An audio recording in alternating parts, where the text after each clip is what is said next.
안녕하세요. 저는 30대 중반의 주부입니다. 저는 좀 일찍 결혼을 했어요. 남편과는 대학교 때 만난 캠퍼스 커플이었고 26에 결혼을 했습니다. 그리고 딸만 둘을 낳았는데요. 큰애는 7살, 작은애는 5살이거든요. 제 남편은 작은 새마을금고에서 근무하고 있습니다. 우리 가족만 놓고 본다면 남편과 큰 문제 없이 잘 살고 있고 애들도 잘 크고 있어서 불만이 없습니다. 그럼 여러분께선 이렇게 생각하실 수 있겠죠. 그렇게 행복한 생활을 하는 사람이 무슨 불만이 있어 유튜브로 사연을 보내나 의아하실 것 같습니다. 하지만 결혼 후에 저와 계속해서 대립했던 사람들은 바로 제 시어머니랑 작은 시누이거든요. 며느리의 입장에서 여러분들이 제가 왜 사연을 보냈는지 이해해 주시면 감사하겠습니다. 이쯤에서 저희 시댁 이야기를 안 할 수가 없을 것 같은데요. 저희 남편은 위로 누나가 있고 밑으로 여동생이 있는 3남매의 둘째입니다. 시아버님은 몸이 약하셨는데 남편이 고등학교 때 지병으로 돌아가셨다고 하고요. 그 이후로 시어머니는 홀로 시장에서 억척스럽게 꽈배기 장사를 하시며 3남매를 모두 키우셨습니다. 시아버지가 돌아가시기 전까지는 집에서 살림만 하시던 시어머니는 처음부터 장사를 잘 하시지는 못했습니다. 꽈배기를 잘 튀기는 법도 모르시고 말솜씨로 단골 손님을 잡지도 못하셨어요. 그저 묵묵히 꽈배기만 튀겨서 진열해 놓으시고 잠자코 손님을 기다리기만 했으니 누가 알고 시어머니의 리아카에 꽈배기를 사러 오겠습니까? 아줌마, 무슨 꽈배기가 이렇게 맛이 없어요? 바삭바삭하지도 않고 기름이 너무 많아요. 기름을 충분히 빼야지. 아이고, 죄송합니다. 제가 장사한 지 얼마 안 돼서 어떻게 하면 맛있게 하는지를 잘 몰라서요. 죄송합니다. 그럼 좀 배워봐요. 다른 가게들 다니면서 좀 먹어보고 해야지. 이러다간 금방 망해버리겠네. 저 손님들이 꽈배기에 이런 호평을 해대자 시어머니는 이런저런 맛집으로 소문난 가게들을 돌면서 노하우를 배워오셨습니다. 그 후로 점점 시어머니의 꽈배기는 시장에 명물로 입소문을 타게 되었습니다. 시어머니는 처음에 시장 구석에 리어카에서 팔던 꽈배기를 트럭에서 팔게 되셨고 그렇게 돈을 모아 시장에 작은 분식집을 하나 내게 되었습니다. 꽈배기뿐 아니라 튀긴 어묵과 떡볶이 등 메뉴가 늘어나면서 자연히 모든 집안일은 고등학교를 졸업하고 집에서 놀던 큰 시누이 몫이 되었습니다. 시어머니는 큰 시누이와 함께 시장에서 분식집을 운영한 지 거의 20년이 다 되어 가는데 그 덕분에 큰 시누이는 어딘가에 취직할 걱정은 없었던 것 같아요. 그러면서도 큰 시누는 모네 대학을 못 간 게 아쉽다고 저만 보면 그렇게 하소연을 했습니다. 저는 아무 생각 없이 큰 시누이에게 방송통신대라도 다니기를 권했고 큰 시누는 늦게나마 방통대에 입학해서 사회복지학과 공부를 했습니다. 밤 9시에 분식집 문을 닫고 와서는 12시가 넘도록 저녁도 안 먹고 공부를 하는 큰 시누이의 눈을 보면서 시어머니는 좀 무서웠다고 하는데요. 얼마나 대학 못 간 게 한이 되면 저랬을까 그런 생각에 미안한 생각도 들었다고 하시더군요. 큰 시누는 사회복지학과를 졸업한 후 이제 시어머니의 분식집을 나와 혼자 사회복지사로 일하고 있습니다. 시어머니는 아직도 그게 무슨 돈이 되느냐며 못마땅해 하시지만 큰 시누는 남을 돕는 일을 좋아한다면서 그 일을 자랑스럽게 이어오고 있습니다. 돈에 욕심내지만 않으면 혼자 사는 데는 전혀 문제가 없다고 하면서 시댁에서도 따로 나와 지금까지 결혼하지 않고 잘 살고 있습니다. 시어머니는 마흔이 다 되도록 비혼주의라는 큰 시누이의 선언을 아직도 못마땅해 하시지만 말이에요. 저희 친정은 아버지가 큰아버지가 하시는 무역회사에서 일을 하고 계셨고 큰아버지는 사장, 아버지는 부사장이었습니다. 제 큰아버지는 서울대 무역학과를 나와 젊었을 때부터 여러 가지 비싼 그릇이며 건강식품을 수입해 한국에 들여와 팔았는데요. 아주 대박이 나서 장사가 잘 되었습니다. 그 덕분에 제 아버지도 부사장으로서 월급도 인센티브도 많이 받았어요. 순전히 큰아버지 덕에 저는 어렸을 적 큰 양옥집에서 살 수 있었고 집에 그랜드 피아노도 있었습니다. 그 시대에 거실에 피아노 있는 집들은 부잣집이었던 거 아시죠? 자랑은 아니지만 제 어머니는 집에서 전업주부로 있으면서 한 번도 가게에 타격 없이 지금까지 잘 지내오고 계십니다. 시어머니는 저만 보면 친정 이야기를 하며 제게 부담을 주었습니다. 들어보나 마나 남편 고생시키지 말고 맞벌이로 돈을 벌라는 말이었죠. 예, 너희 큰아버지 회사가 꽤 크다면서? 너는 왜 진짜 거기서 일할 생각은 안 했니? 요즘은 애들이 어느 정도 크면 여자도 다시 직장 다녀서 맞벌이 해야 돼. 그래야 내 집 마련할 수 있다고 하더라. 이제 애들도 유치원 보내고 다 적응도 했으니까 너도 거기서 뭐 격리 일이라도 해라. 유치원 마치면 네 친정집에 맡기면 되잖아. 어머니, 저 숫자 더하는 거 잘 못해서 격리 일은 자신 없어요. 그리고 걱정 마세요. 조그만 애들 더 키우고 나서 제가 스스로 일할 때 찾아볼게요. 아무리 그래도 큰아빠 회사에 낙하산으로 들어가기는 싫어서요. 넌 그런 빽이 있으면 써먹어야지. 그게 무슨 말이야. 얘가 뭘 모르네. 네 남편만 믿고 있지 말란 말이야. 작은 새마을금고 대리가 무슨 돈이 있어서 언제 집을 사겠어. 시어머니는 조선시대의 못된 시어머니처럼 저한테 말도 안 되는 시집살이를 시키는 분은 아니었어요. 하지만 저한테 집에서 전업주부만 하고 있지 말라는 잔소리는 꽤 오랫동안 하셨는데요. 그 이유는 큰 신우도 어머니 가게에서 일하지 않았다면 꼼짝없이 고졸백수로 늙어갔을 신세고, 작은 신우 역시 해가 바뀌면 나이는 먹어가는데 이렇다 할 직업이 없어서였습니다. 나중에 들은 이야기지만 작은 신우 역시 대학을 너무 가고 싶었다고 합니다. 하지만 집안 형편 때문에 시어머니가 고등학교 졸업하면 꽈배기 장사나 도우라며 끝까지 반대를 하셨다고 하더라고요. 시어머니도 어쩔 수 없는 옛날 분이시라 남편인 아들만 대학 보내면 된다고 생각하셨답니다. 그런 시어머니에게 화가 난 작은 신우는 온전히 자기 힘으로 대학 등록금을 벌면서 다녔고 6년 만에 겨우 졸업을 했다고 하더라고요.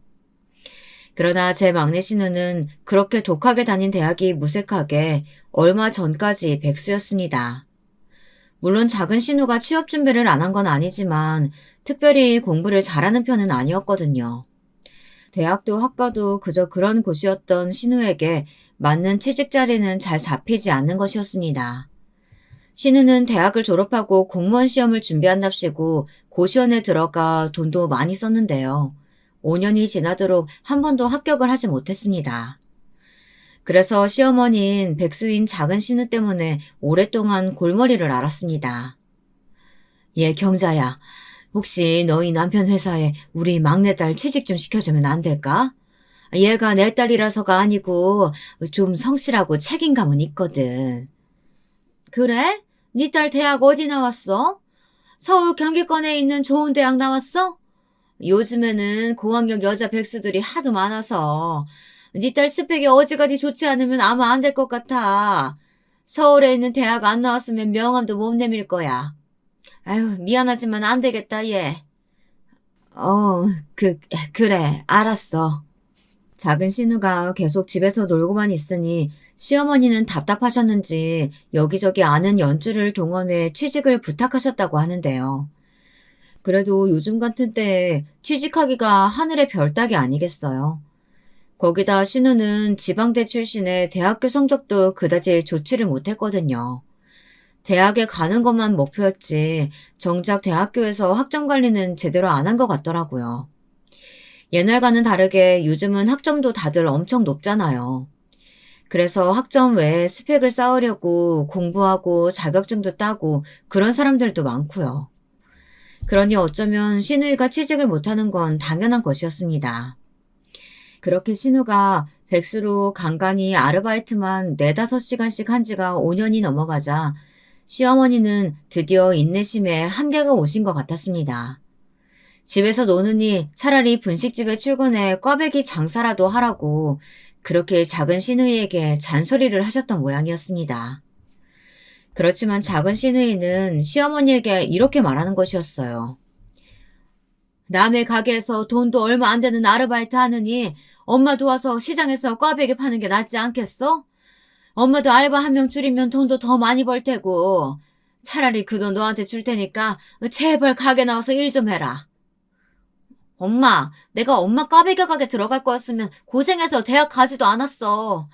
좀만 기다려. 내가 정말 번듯한 직장 구해서 엄마한테 큰 소리 땅땅 치면서 다닐 테니까. 난 지금 힘을 모으는 중이라고. 놀고 있는 게 아니거든?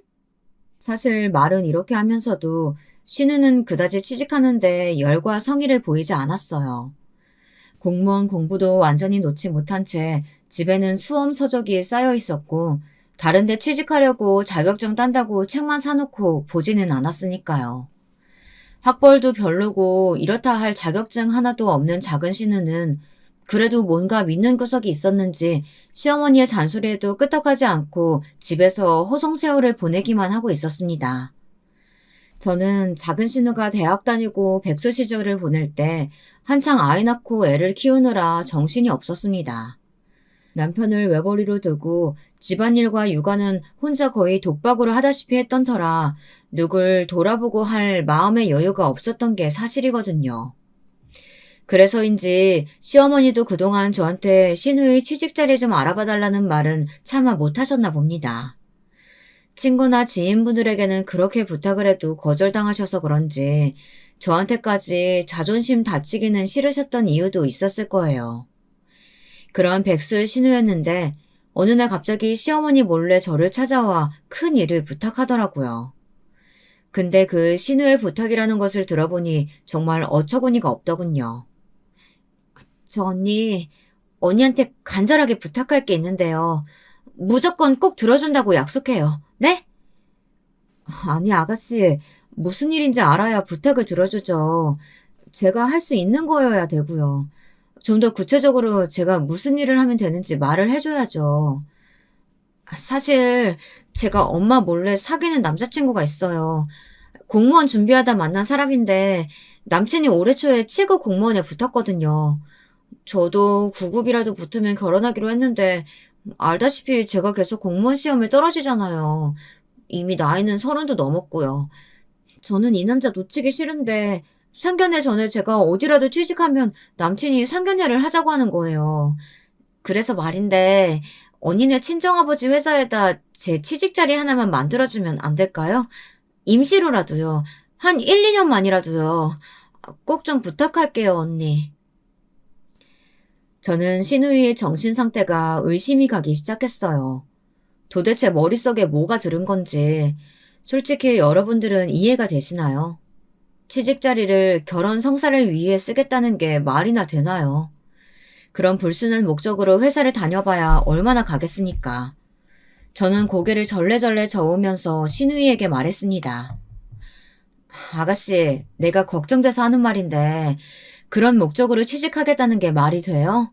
그건 우리 큰아버지 회사에도 아가씨에게도 도움 안 되는 일이에요. 그냥 남자친구한테 솔직하게 말하고 공무원 공부나 열심히 하는 게 어때요? 내가 이 결혼만 성사되면 알아서 그 회사에 사표 내고 나가주겠다고요. 누가 오래 일한대요? 저는 이 결혼 꼭 하고 싶어서 취직하려고 하는 거예요. 취업이 목표가 아니라고요. 언니는 친정 아버지라는 든든한 백도 있으면서 이 정도 부탁도 못 들어줘요? 아, 제발요. 언니 부탁 좀 할게요. 네? 막무가내로 저한테 매달려 그렇게 부탁을 가장한 협박을 하는 작은 신우의 등살에 못 이겨 저는 한번 친정 아버지에게 물어나 본다고 했습니다. 그때서야 작은 신우는 얼굴에 한박웃음을 띄우면서 제 앞에서 물러나는 것이었습니다.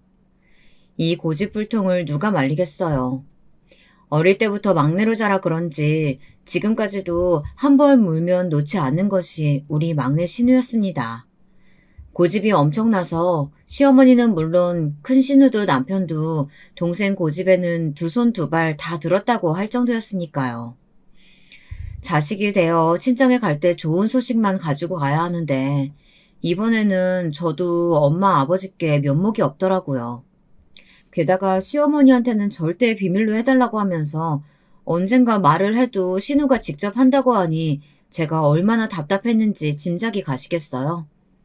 그래도 신우 부탁이라고 모질게 거절하지도 못한 채 저는 부담을 가득 안고 어머니에게 어렵게 입을 떼었습니다. 어머, 네가 웬일이니? 별일 없으면 친정에도 잘 오지도 않는 애가. 애들 얼굴 잊어먹겠다. 용건 없더라도 친정에 자주 좀 와. 엄마, 미안해요. 내가 정신적으로 여유가 없어서요. 애들이 좀 더 커야 자유롭게 어디든 다닐 수 있을 것 같아. 애들 둘 데리고 지하철 타는 게 아직 쉽지가 않아요. 그럼 오서방이랑 같이 오면 되잖아. 오서방은 바쁜 직장도 아닌데 꼭 같이 오지는 않더라. 무슨 일이야? 너희들 싸운 거냐? 싸운 거 아니에요. 그 사람 몰래 좀 드릴 말씀이 있어서요. 좀 이따 저녁 먹고 집에 가봐야 할 것 같아요. 아버지, 혹시 우리 회사에 우리 막내 신우 취직 자리 하나 마련해 줄 수 있어요? 저는 신우의 대학 성적 증명서랑 이력서를 내밀었습니다. 그 서류들을 꼼꼼하게 훑어보던 아버지의 미간에 깊은 주름이 패였습니다. 그리고 얼굴에 점점 당황한 빛이 떠올랐습니다. 이런 스펙으로 어떻게 우리 회사에 명함을 내밀었는지 모르겠구나. 형님께 말을 해보기는 하겠지만 이런 일은 내 권한 밖이라서 말이야. 근데 너희 신우 대학 다닐 때 공부 안 하고 뭐 했다니? 그러니까 말이에요. 이런 성적으로 우리 큰아빠 회사에 붙을 수 없다는 거 너무도 잘 알지. 하지만 어쩌겠어요. 시어머니가 작은 신우 때문에 골치가 아프시다는데. 안 그래도 여기저기 다 면접에서 떨어지고 서류 넣어도 안 된다고 해서 신우이도 마음고생이 심한가 봐요. 그러니까 인턴부터라도 좋으니까 당분간만이라도 취직시켜 줄 수 없을까요? 네, 아버지. 예, 차라리 네가 온다고 하면 네 큰아버지가 더 좋아하시겠다. 그래도 우리 딸은 대학교 때 장학금도 받을 만큼 공부도 잘했잖아. 그래서 말인데 네가 취직할 생각은 없어? 내가 너무 어렸을 때 결혼해서 이 고생이지 뭐. 안 그래도 우리 시어머니 나보고 어디든 취직하라고 난리야. 근데 내가 큰아버지 백을 쓸 수는 없잖아요. 난 나대로 다른 데 알아본다고 했어요. 저녁을 먹으면서 친정아버지는 아무래도 친족 간의 낙하산 인사는 좀 곤란하다고 말씀하셨습니다. 아버지 입장에서는 저도 신우도 안 된다는 이야기였겠죠. 저도 알겠다고 이해한다고 말했지만 당장 내일부터 신우가 전화로 확인할 것이라고 생각하니 소름이 확 돋았습니다. 저는 집으로 돌아와 마지막 지푸라기라도 잡는 심정으로 큰아버지에게 직접 전화를 걸었습니다. 큰아버지 잘 지내셨어요? 다름이 아니라 부탁 좀 드리려고요. 무슨 부탁인데 이렇게 뜸을 들여? 얼굴 보고 말하면 안 되니? 안 그래도 회사에 네 자리 하나는 마련해두고 있었는데. 애들 7살, 5살이면 6시까지 회사쯤은 다녀도 되잖아. 이 큰아빠가 칼퇴근 시켜줄 테니까 회사로 와라. 큰아버지는 제가 하는 취직 부탁인 줄 알고 반색을 하셨습니다. 하지만 저의 말을 끝까지 듣고는 목소리가 많이 낮아지시더라고요. 네 사돈 쪽이야? 그런데 학교가 좀 걱정이 되긴 하는데.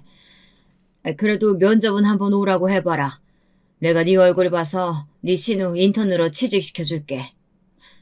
큰아빠 너무 감사해요. 제가 다음 명절 때 찾아뵐게요. 진짜 감사해요.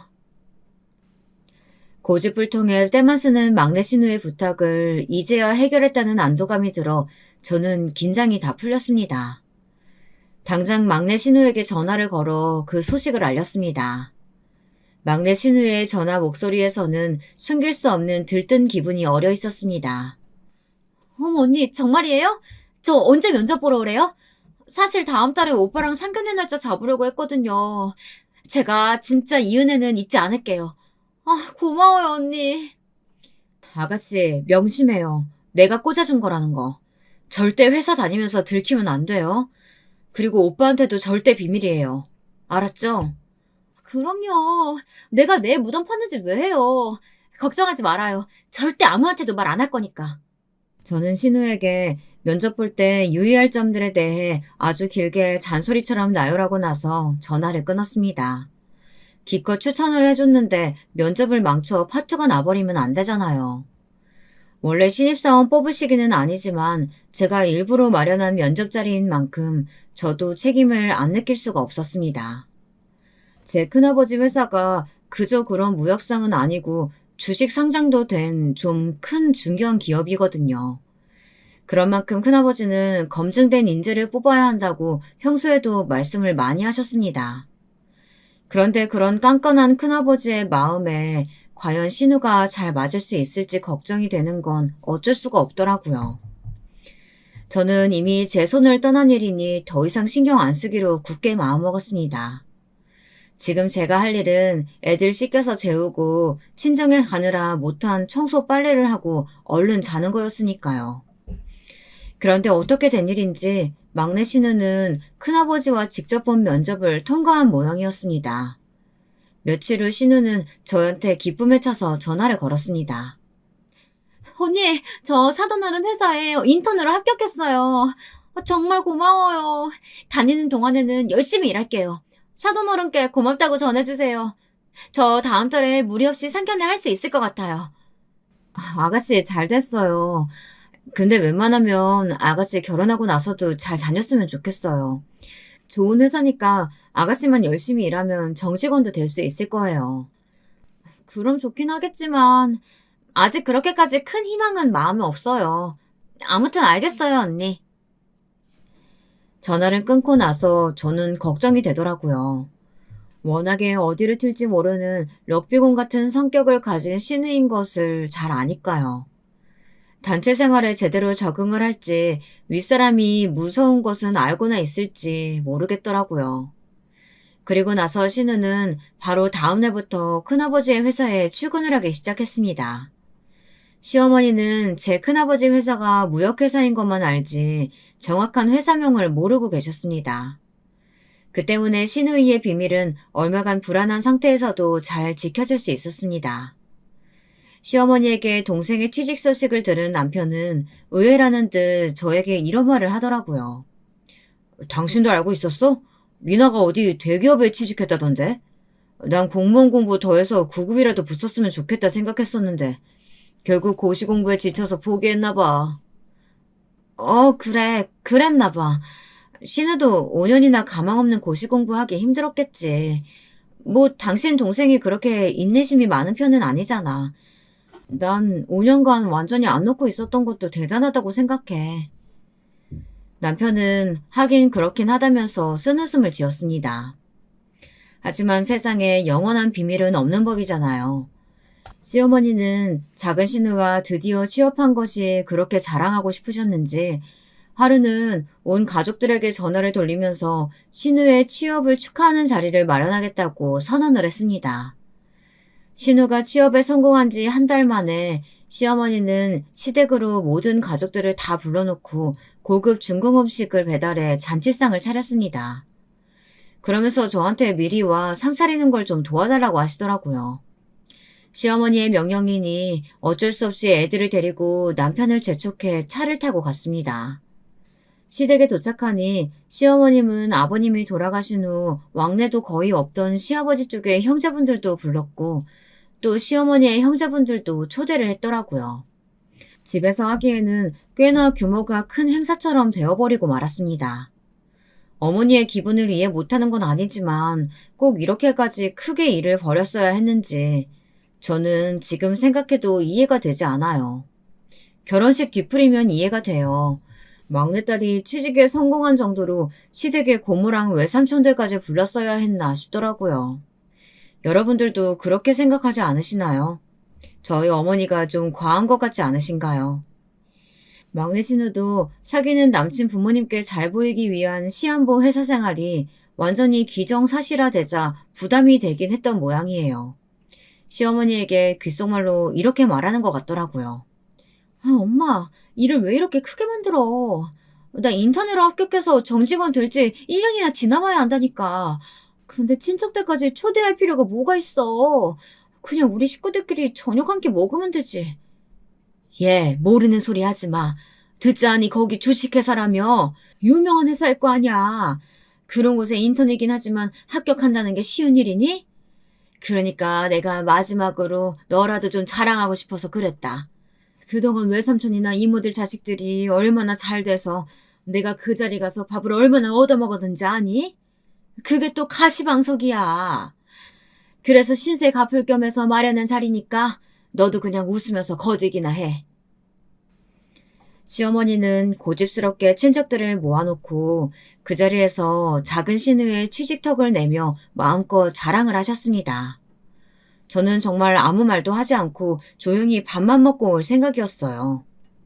제가 알고 있는 사실을 말한다면 작은 신우도 시어머니도 크게 당황스러울 것이 뻔하니까요.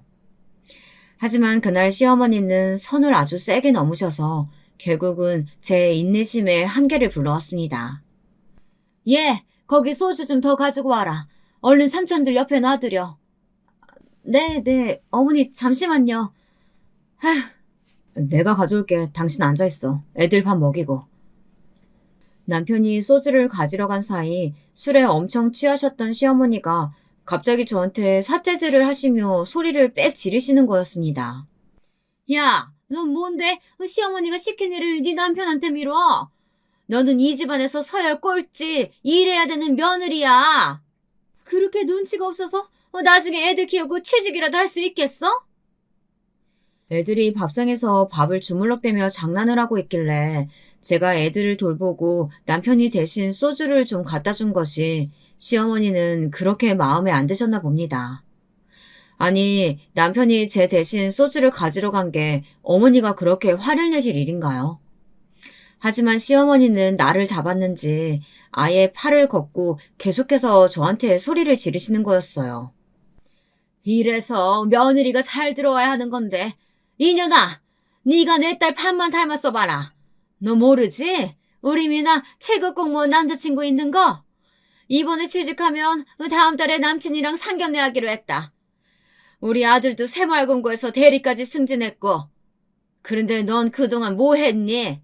내가 말 안 하려고 했는데 너 애들 상견례 할 때 네 엄마가 너 우리 아들보다 좋은 대학 나왔다고 얼마나 뻐기는지 내가 아주 꼴받아 죽겠더라. 근데 지금 봐라. 너는 그냥 집에서 애 낳고 집안일이나 하고 있잖아. 좋은 대학 나와봐야 무슨 소용 있어. 그렇게 눈치가 없으니까 경단녀 되는 거 아니야. 어머니, 그게 무슨 말씀이세요? 제가 애들 때문에 꼼짝 못하고 있으니까 남편이 대신 소주 갖다 줄 수도 있죠. 겨우 그런 일로 친척들 모여 계신 데서 공격적으로 저를 까내리실 필요는 없잖아요. 이미 가족 회식 자리는 웅성거리는 삼촌들과 이모들로 시끄러워졌어요. 몇몇 양식 있는 삼촌들은 술 취한 시어머니에게 그만하라면서 조심스럽게 말렸으나 시어머니 편을 들며 저를 공격하는 이모도 계셨습니다. 시어머니는 자기를 편들어주는 이모가 생기자 의기양양하게 저한테 더 크게 쏘아붙이는 것이었습니다. 뭐? 이 인연이 시어머니한테 따박따박 말 대꾸 하는 것 좀 봐라. 예민아야, 네 올케 미친 거 아니니?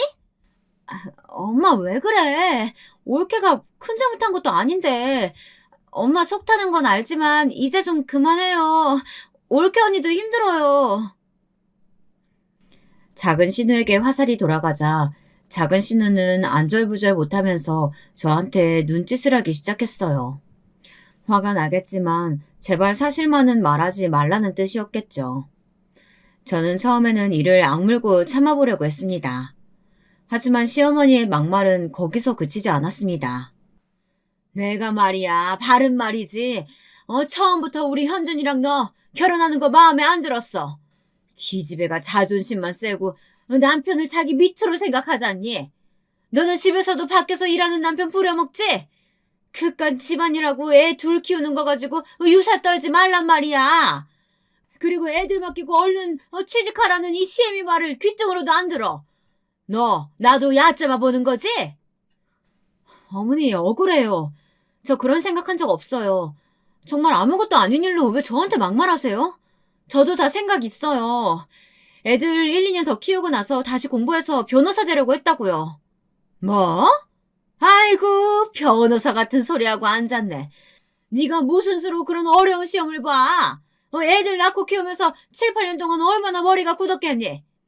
그래, 내가 너 법대 나온 거 아는데 그래도 너 같은 년이 무슨 변호사 한다고 깝죽대길. 저와 시어머니의 싸우는 소리를 듣고 이모 삼촌들이 놀라서 눈을 둥그렇게 떴습니다. 아무도 제가 법대를 나왔다는 것을 모르고 계셨던 모양이에요. 사실 제 딸들이 생기지 않았으면 전 벌써 변호사 시험에 합격했을 거고 변호사로 일하고 있었을지도 모릅니다. 남편이 새마을금고에 취직한 이후 결혼해서 아기를 갖고 싶다고 계속 졸랐어요. 그래서 어쩔 수 없이 25 나이에 애가 생긴 채로 남편과 결혼하게 되었던 것이었죠. 제 대학 동기들은 30대 중반이 넘은 지금까지 결혼하지 않고 변호사나 검사가 된 친구들이 많아요. 여자들도요. 그 친구들 인스타그램을 보면서 상대적으로 제가 얼마나 초라하게 보이는지, 애들이 어렸을 때는 사실 힘들어서 남편을 원망했던 적도 많이 있었습니다. 제가 큰딸만 없었으면 당신이랑 결혼도 안 했고 저는 골드미스 국제 변호사가 되어 있을 거라며 농담처럼 말하곤 했거든요. 그러면 남편은 저에게 이렇게 말했습니다. 그러니까 내가 당신 놓치기 싫어서 우리 딸 먼저 가진 거 아니야. 당신 같은 똑똑한 사람 변호사까지 됐으면 나 같은 남자가 눈에 들어왔겠어? 아무리 오래 사귀었어도 당신 나 버렸을지도 모르잖아. 도저히 그것만은 못 견딜 것 같아. 당신 무슨 일 있어도 나 버리면 안 돼. 저 말을 듣고 저는 기가 막혔습니다. 전 정말 남편을 아무 사심 없이 사랑했거든요.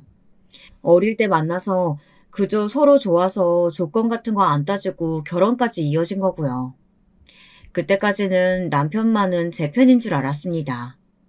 하지만 남편의 이기적인 행동과 말도 저는 조금 꺼림칙한 기분이 들었습니다. 하지만 더 큰 문제는 그날 그 당시에 시어머니였어요. 신우와 제 처지를 비교당하면서 그 앞에서 신우가 부탁한 일이 무엇이었는지 말도 안 하고 지나갔다면 저에게는 두고두고 한으로 남았을 것 같습니다. 저는 기관총처럼 쏘아진 시어머니의 막말에 분을 못 이기고 말하면 안 되는 신우의 비밀을 털어놓게 되었습니다. 어머니, 이 말 들으시면 저한테 절에도 모자라실 거예요. 사실 그 신우의 회사, 저희 큰아버지가 경영하시는 곳이거든요? 어머니한테 비밀로 해달라고 신우가 얼마나 저한테 고집부렸는지 아세요? 큰아빠 연줄로 제가 신우의 그 회사에 꽂아준 거라고요. 뭐 알고나 저한테 화를 내셔야죠. 언니, 그런 사실 다 까발리면 어떡해요. 그것도 친척들 앞에서. 이 상황에서 저는 뭐가 돼요. 언니 진짜 소름 끼친다. 그렇게 비밀로 해달라고 했는데. 작은 신우는 창피해서 눈에 눈물을 어리더니 집을 박차고 나가버렸습니다. 시어머니 역시 모든 사실들을 다 알고는 망연자실해 아무 말도 못했습니다. 마치 입을 본드로 붙여놓은 것처럼 말입니다. 그날의 집안 행사는 엉망진창이 되어 끝나고 말았어요. 친척들은 숨겨진 사실을 알고 나니 혀를 쯧쯧 차며 돌아갔고 시어머니는 앞으로도 친척들 볼 면목이 없다고 그것도 다 저 때문이라고 하면서 저한테 모든 잘못을 덮어 씌웠습니다. 너 어떻게 미나가 부탁한다고 그런 일을 시어머니한테 비밀로 하니? 내가 너희 부모님을 앞으로 어떻게 봐? 아유 창피해. 정말 창피해서 내가 못 산다. 이번 일은 네가 수습해라. 다음 달에 예비사위 볼 면목도 없다. 어머니, 도대체 제가 무슨 잘못을 했어요? 막내 신우 고집스러운 부탁 들어주느라고 제가 얼마나 아버지랑 큰아버지한테 고개 숙이고 부탁드렸는지 아세요?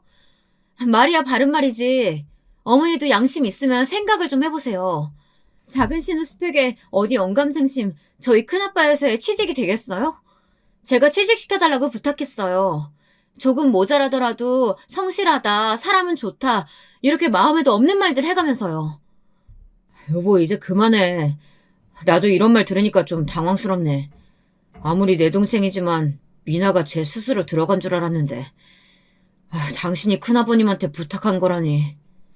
그리고 당신 나 모르게 그런 계획이 있었던 거야? 나는 당신이 우린 결혼 생활에 만족하고 전업주부 생활에 만족하는 줄 알았어. 그런데 그게 아니었다니. 당신한테 좀 실망했다. 이렇게 남편조차 저한테 등을 돌리려는 것이었습니다. 저는 작은 신우에게 선심을 베풀려다가 오히려 뺨 맞고 화풀이를 당하게 생겼습니다. 여러분들은 제 입장이 되어보신다면 어떻게 하시겠어요? 저는 아무리 봐도 시어머니의 경솔한 비교와 입방정 때문에 이사달이 난 것 같은데 모두들 팔은 안으로 굽는다고 하면서 전부 다 제 잘못으로 돌려버리는 것이었습니다. 울지 않으려고 했지만 남편이 보는 앞에서 저는 서러움에 뜨거운 눈물을 흘렸습니다. 그 후로 마음이 상한 저는 시댁에 당분간 가지 않았습니다.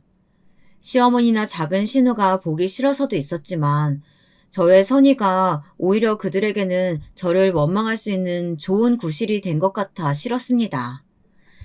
저는 친정엄마에게 전화해서 작은 신우에 대한 부분을 모두 말씀드리고 하소연을 했습니다. 우리 시어머니는 도대체 무슨 생각을 가진 건지 모르겠어. 엄마, 이게 내가 잘못한 일이야? 난 그렇게 생각 안 하는데 남편도 그렇고 시어머니도 신우도 나를 원망하니까 진짜 억울해 죽겠어. 평소에 그쪽 사람들이 매번 너한테 그런 게 아니라면 웬만하면 좀 참고 살아봐. 그나저나 난 큰아버지 회사에 네가 들어가길 바랬는데 너는 거기다 신우이를 들이밀면 어떡하니? 그런 자리는 소개해줘도 일하는 사람이 잘못하면 네가 더 욕먹어. 그러니까 함부로 그런 부탁 들어주지 마. 앞으로는 그냥 조용하게 살아.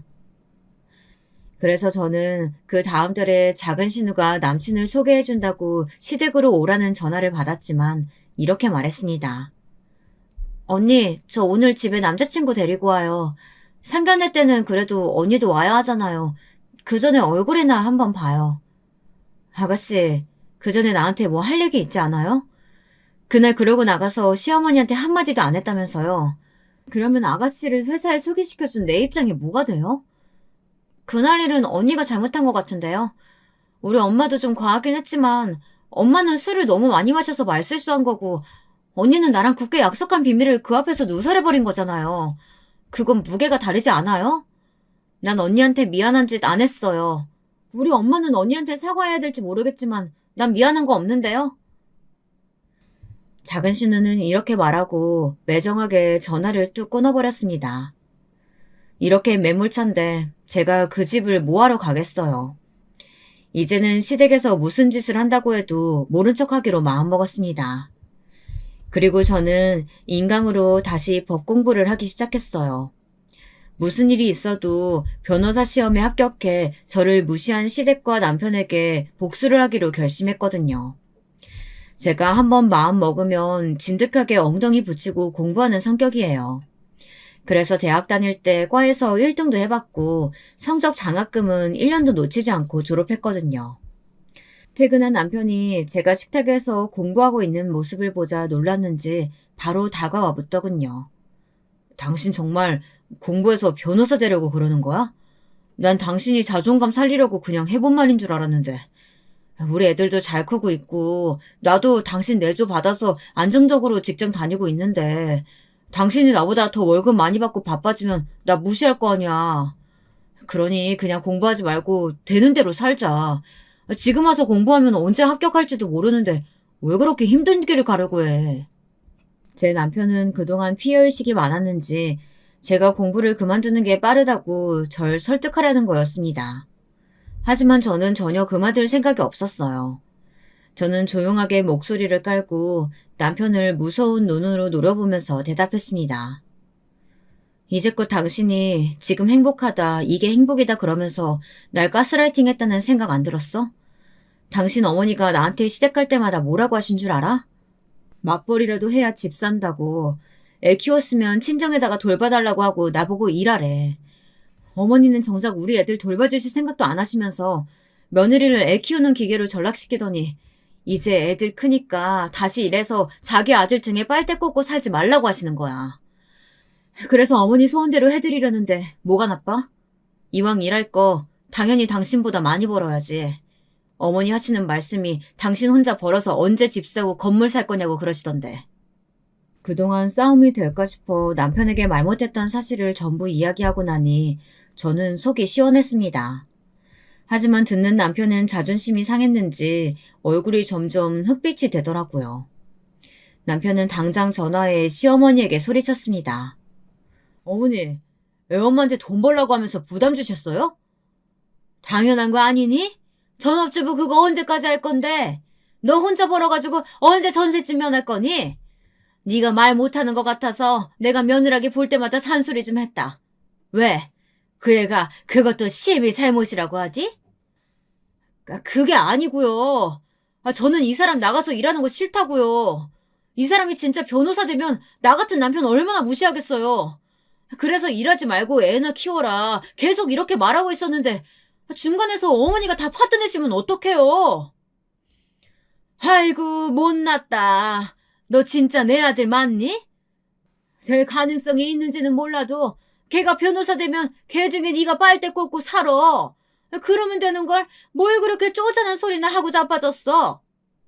얼마나 크게 소리를 치시는지 수화기 너머로 시어머니의 통화 소리가 제 귀에까지 똑똑히 들리더군요. 그 말을 듣고 저는 소름이 오싹 끼쳤습니다. 이 집에 그대로 있다간 정말 평생 시댁의 한여 노릇하면서 내 인생을 다 갈아넣겠구나. 그러기 전에 얼른 도망가는 게 상책이다. 이런 생각이 들더라고요. 남편과 크게 싸운 다음 날 저는 큰아버지께 전화를 걸었습니다. 큰아버지는 반갑게 제 전화를 받으셨어요. 그 다정한 목소리에 저는 저절로 눈물이 났습니다. 바보처럼 저는 울면서 그동안 있었던 일을 하나도 안 빠뜨리고 큰아버지에게 말씀드렸어요. 저 얘기를 듣고 큰아버지는 당연히 아주 화가 나셨나 봅니다. 저에게 이렇게 말씀하시더군요. 아니, 우리 조카가 그동안 얼마나 시댁에서 구박을 받고 살아온 거야? 이런 이야기 왜 너희 엄마 아빠한테 안 했어? 그동안은 그냥 제가 참으면 변하겠지 했다가 작은 신우가 취직자리 부탁한 이후로 저도 친정에 말을 꺼내봤는데요. 그냥 엄마가 좀 더 참으래요. 그런데 저도 이제는 자존심 상해서 더는 못 참을 것 같아요. 큰아버지, 우리 작은 신우 거기서 일은 잘 하는 것 같아요? 기본도 안 되어 있는 사람을 뽑았는데 어떻게 좋은 성과를 기대해? 네 체면 봐서 실수 100번 해도 참고 있는 거야. 그런데 사돈처녀 말이다. 요즘에 인턴답지 않게 5시만 딱 되면 먼저 퇴근한다고 해서 그과 과정이 아주 곤란한가 보더라. 개념 없다고. 이게 요즘 세대 애들이냐면서 아주 나한테 한숨을 푹푹 쉬는데 이거 언제까지 봐줘야 하니? 저 이제 곧 이혼하려고요. 그래서 무슨 구실에도 붙여서 작은 신우 쫓아내려고 하려고 했는데 본인이 그렇게 회사 생활이 엉망진창이라니 오히려 잘 됐네요. 우리 신우 남자친구랑 결혼하려고 저한테 취업 부탁한 거거든요. 결혼만 하고 나면 회사에 사표 내라고 했다네요. 참 어이없는데 그걸 알고도 소개시켜줘서 제가 큰아빠한테 죄송해요. 큰아버지는 작은 신우를 잘라야겠다고 좋은 사유를 귀뜸해줘서 고맙다고 하시면서 전화를 끊으셨습니다. 작은 신우가 퇴출되고 나면 저한테 그 자리를 주시겠다고 한번 생각해보라고 하시면서요. 큰아버지는 제가 이혼하는 게 훨씬 낫겠다고 어려운 일 있으면 큰아버지를 찾아오라고 당부하시는 것도 잊지 않으셨어요. 저에겐 아직 친정이라는 든든한 아군이 있다 그렇게 생각하고 열심히 인터넷 강의를 들으면서 변호사 시험을 준비했습니다. 다행히 아직 머리는 크게 굳지 않았는지 대학 때 강의 내용들이 살아나면서 수월하게 문제를 풀 수 있었습니다. 저는 공부를 하면서 틈틈이 남편과의 이혼 소송도 준비했습니다. 그 사달이 일어난 지 한 달 후 시어머니로부터 전화가 왔습니다. 머리 끝까지 화가 나 제가 전화를 받자마자 귀가 울리도록 소리를 치더군요. 너 어떻게 이렇게 뒤통수를 칠 수가 있니? 우리 집안 풍비박산 내려고 작정했어? 어머니, 무슨 말씀하시는 거예요? 전 전혀 모르겠는데요. 저는 짐작이 가지만 일부러 모른 척 했습니다. 제 패를 처음부터 섣불리 까보일 순 없잖아요. 시어머니는 저에게 화풀이를 하기로 작정하신 것 같았어요. 사실 따지고 보면 작은 신우가 해고당한 것도 자기 탓이고 시어머니가 신우랑 짜고 신우 남친과 상견례를 하겠다는 것 역시 사기 행각에 가까운 거 아니겠어요? 모른 척 하지 마. 내일 상견례해야 하는데 오늘 우리 미나 그 회사에서 잘렸다고 울면서 전화 왔다. 네가 자르라고 시켰지? 네 큰아버지한테 모함이나 하고 내 딸이 어디가 어때서 거기서 해고당해야 하니? 어머니, 모르셨던 모양인데요. 작은 아가씨 그 회사 계속 다닐 생각도 없었고요. 남친 집안이랑 상견례 잘 넘기려고 임시로 저한테 회사 꽂아달라고 부탁한 거였어요. 그거나 아시고 말씀하세요. 그리고 잘렸으면 정당한 해고 사유가 있었겠죠. 아무리 제가 모함한다고 큰아버지 사람 함부로 해고 안 시켜요. 어제 들은 건데 인턴답지 못하게 5시만 되면 칼퇴근하고 일도 엉망진창으로 했다고 하던데요. 작은 신우가 그런 말은 안 해요? 뭐야? 내 이 기집애를 그냥? 시어머니도 더 이상 할 말이 없으셨는지 작은 신우에게 화살을 돌리며 전화를 끊으셨습니다. 저는 계획대로 되어가고 있다는 생각에 빙긋 미소를 지었습니다. 이제는 굿이나 보고 이 집안과는 아예 인연을 끊을 생각이었으니까요. 저는 그날로 유치원에서 돌아온 애들을 데리고 짐을 싸 집을 나갔습니다. 더 이상 가증스러운 남편의 얼굴도 시어머니와 작은 신우 얼굴도 보기 싫었습니다. 친정으로 돌아온 저는 친정아버지에게 그동안에 제가 당한 일들을 모두 말씀드리고 이제부터 변호사 시험을 목표로 할 것이고 남편과는 이혼하겠다고 선언했어요. 그날 이후 작은 신우는 상견례를 어찌어찌 넘기기는 했지만 결혼 준비를 하던 중 남자친구의 집안에서 직장에서 강제로 해고당해 백수가 되었다는 것을 들키게 됐다고 합니다. 결혼 전에 집안을 속인 게 들통나 남친 집안에서는 작은 신우와 파혼을 하겠다며 길길이 날뛰었던 모양이에요. 그것조차 시어머니는 저에게 전화해 제 탓으로 돌리더라고요. 야 이년아, 너 우리 집안이랑 무슨 원수를 져서 이따위로 파토를 내? 너도 그래. 남편 놔두고 집 나간 년이 무슨 기세가 등등해서 이혼 소장은 보낸 거냐? 시애미한테 당장 와서 무릎 꿇고 사과해. 니년 때문에 우리 막내딸 결혼 파토 났어. 너 이년 이거 어떻게 책임질 거야? 저는 시어머니가 미친 듯이 저한테 쏟아내는 막말을 다 들으라고 친정 부모님 앞에서 스피커폰을 틀어두었습니다. 그 말을 들으신 제 친정아버지는 화가 머리끝까지 나셔서 수화기를 가로채 소리를 지르셨습니다. 아니 안싸돈, 지금 도대체 무슨 말을 하는 겁니까? 그게 다 대개 막내딸 고집 때문에 일어난 일이라고 알고 있는데요. 왜 우리 딸한테 모든 책임을 전가하려고 하시는 거죠? 그리고 평소에도 우리 딸한테 이렇게 이년저년 하면서 막말하셨습니까? 저 이거 그냥 못 넘어갑니다. 명예훼손죄로 고소할 거니까 그런 줄 아세요. 시어머니는 제 친정아버지가 듣고 있는 줄은 몰랐는지 그 말을 다 듣기도 전에 벌벌 떠면서 전화를 끊어버렸습니다. 그러니까 어디 가서 함부로 막말을 하면 안 되죠. 저는 지금 남편과 이혼 소송 중입니다. 내년에는 변호사 시험에 꼭 합격을 목표로 열심히 공부를 하고 있고요. 화가 난 저희 친정아버지 역시 시어머니와 작은 신우를 명예훼손과 사기 혐의로 고소하셨습니다.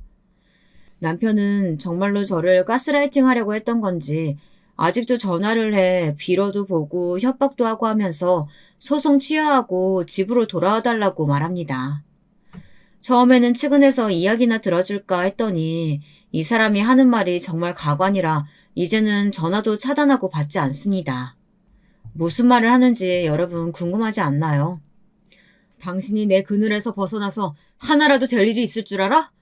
그깟 변호사 시험 합격해봤자 당신 주제에 무슨 변호사 될 거라고 이 난리야. 여자는 그냥 집에서 애나 키우고 조신하게 살림만 하면 돼.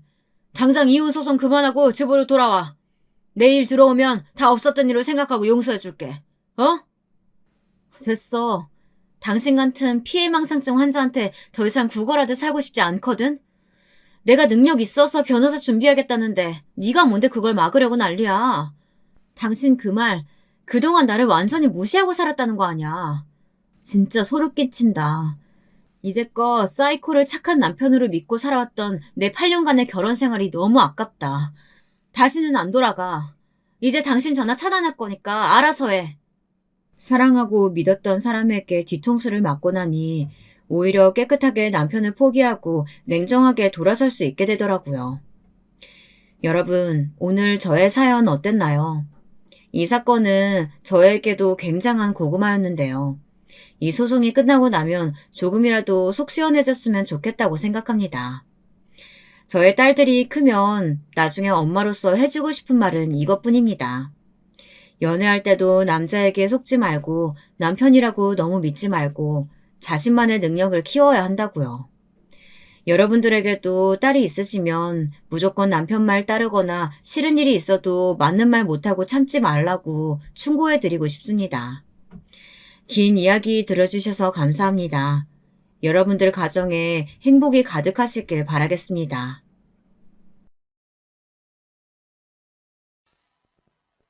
안녕하세요.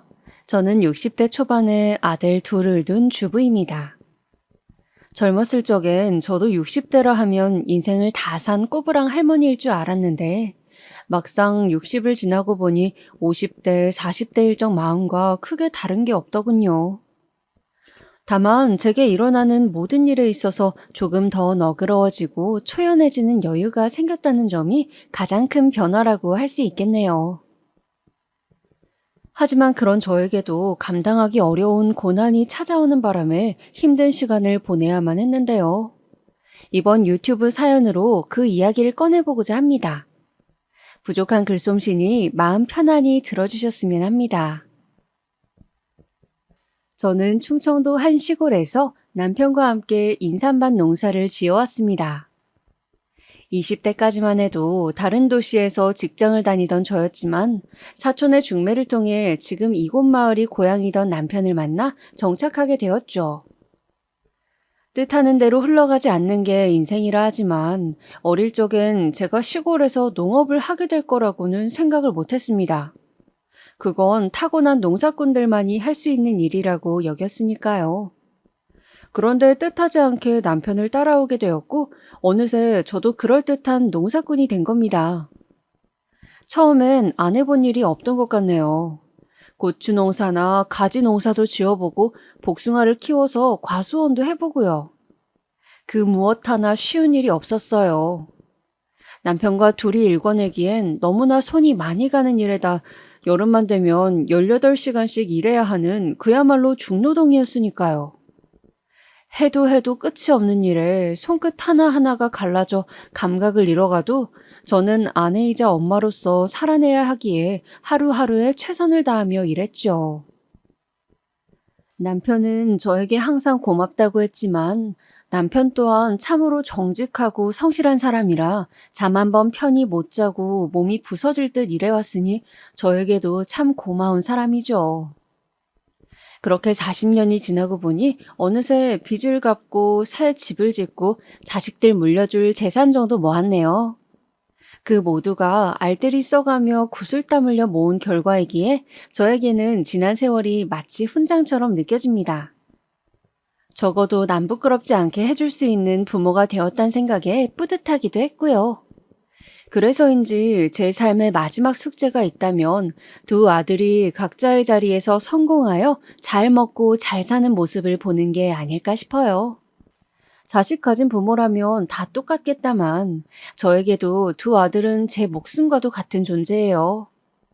이 아이들을 보며 살았고 살고 있고 살아가려고 하거든요. 가난한 시골에서 태어나 그 흔한 장난감 한번 사준 적이 없지만 말썽 피지 않고 자란 애들이에요.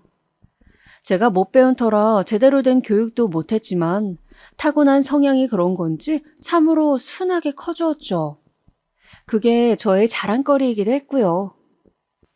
둘은 5살 터울이었는데 첫째는 살가우면서도 말을 잘 듣는 순정적인 아이였어요. 둘째는 말수는 적어도 우직하고 믿을 수 있는 든든함이 있었고요. 이렇듯 너무나 소중한 남편과 아이들이 있었기에 금전적으로는 부족해도 언제나 화목한 가정을 유지할 수 있지 않았나 싶네요. 그 후 평생 꼬마아이처럼 엄마를 찾을 것 같던 두 아들들은 어느새 학교를 가고 성인이 되고 결혼을 해 가정을 이뤄냈습니다. 그간의 시간들이 어떻게 흘러간 건지는 모르겠어요. 시간은 나보다 아들들에게 더 빨리 적용되는 게 아닌가 싶었죠. 어느새 그 둘이 각각 한 가정의 가장이 되어 있었으니까요. 첫째는 비교적 빨리 회사에 취직해 다른 부서에서 디자이너로 일하던 며느리와 만나 1년 반 전에 결혼해서 서울에서 살고 있어요. 시험을 보고 경찰이 된 둘째도 예비 며느리와 이제 곧 결혼을 앞두고 있네요. 둘째는 근처 시내에서 일하고 있으니 더 자주 보는 사이이기도 하고요. 첫째가 30살이 되던 해 처음으로 결혼하고 싶다며 여자친구를 집으로 데려온 날이었어요. 그날따라 저는 유독 긴장을 많이 했었습니다. 혹시나 시골에 대한 안 좋은 시선으로 인해 우리 집에 들어오길 꺼려하면 어떡할까? 우리가 세련되지 않은 사람들이라 아들과 결혼하길 싫어하면 어떡할까? 여러 걱정이 들더군요. 하지만 그런 걱정은 기우였던 듯이 그 아이는 특유의 명랑함으로 우리를 친절히 대해주었죠.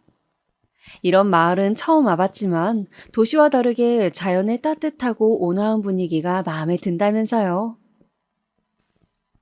나중에 나이 들면 그런 시골 마을에서 사는 것도 너무 좋겠어요. 원래 그런 로망 하나쯤은 가지고 있잖아요. 어머님, 아버님 댁 옆에서 살아도 좋을 것 같고요. 그치, 지훈 씨? 적당히 강단도 있고 고집도 있어 보이는 게 첫째와 잘 어울리는 아내감이라고 생각했죠. 첫째는 다 좋지만 약간은 무른 감이 있어서 줏대를 잡아줄 사람이 필요할 것 같았거든요. 그 만남 후로 첫째 아들의 결혼은 일사천리로 진행되었어요.